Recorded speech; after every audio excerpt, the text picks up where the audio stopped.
Hello hi అందరికీ welcome to my channel. ఈ వీడియోలో దొండకాయ కర్రీ అనేది ఎలా చేయాలో చాలా సింపుల్గా చూపిస్తాం.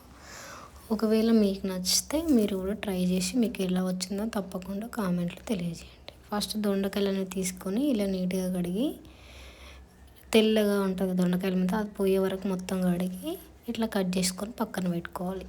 కొంచెం పచ్చిమిర్చి ఆనియన్ కూడా కట్ చేసిన, టమాటా ఒక చిన్నది తీసుకున్నాను నేను. ఇప్పుడు ఒక చిన్న కడాయి పెట్టుకొని దానికి సరిపడా ఆయిల్ వేసుకొని, అది హీట్ అయిన తర్వాత ఇందులో పోపు దినుసులు ఉంటాయి కదా, అవి అనేది యాడ్ చేస్తున్నా. దాని తర్వాత మనం కట్ చేసి పెట్టుకున్న పచ్చిమిర్చి అండ్ ఉల్లిగడ్డలు కూడా యాడ్ చేసి కొంచెం చిటికెడంత పసుపు వేస్తున్నా. ఎందుకంటే నేను తీసుకున్న క్వాంటిటీ తక్కువ కాబట్టి ఈ మాత్రం పసుపు సరిపోతుంది. ఈ పసుపు వేసి మొత్తం ఒకసారి మంచిగా కలపాలి. దీంట్లోకి చిటికెడంతా అల్లం వెల్లుల్లి పేస్ట్ కూడా వేసి ఇది ఆయిల్లో మొత్తం మంచిగా కలపాలి, కొంచెం పచ్చివాసన పోయే వరకు. ఇలా మొత్తం అనేది కలిపిన తర్వాత ఇందులోకి మనం ముందుగానే కట్ చేసి పెట్టుకున్న దొండకాయ ముక్కలు అనేవి యాడ్ చేయాలి.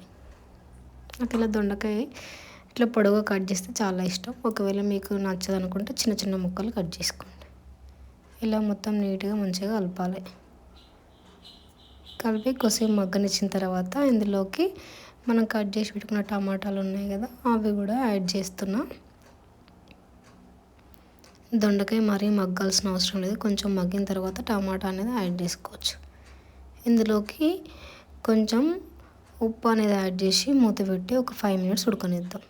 ఒక 5 మినిట్స్ తర్వాత ఇలా మూత తీసి చూస్తే ఒక 60% వరకు దొండకాయలు అనేవి మగ్గినాయి. ఇందులోకి 1 స్పూన్ కారం పొడి అనేది యాడ్ చేస్తున్నా.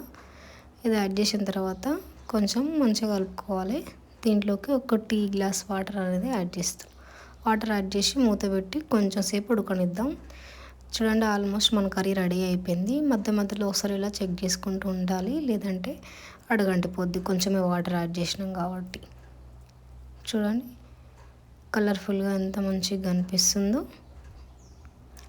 ఇలా దొండకాయ కర్రీ అనేది రెడీ అయిపోతుంది. ఒకవేళ మీకు ఈ వీడియో నచ్చితే తప్పకుండా ట్రై చేయండి. Thank you for watching.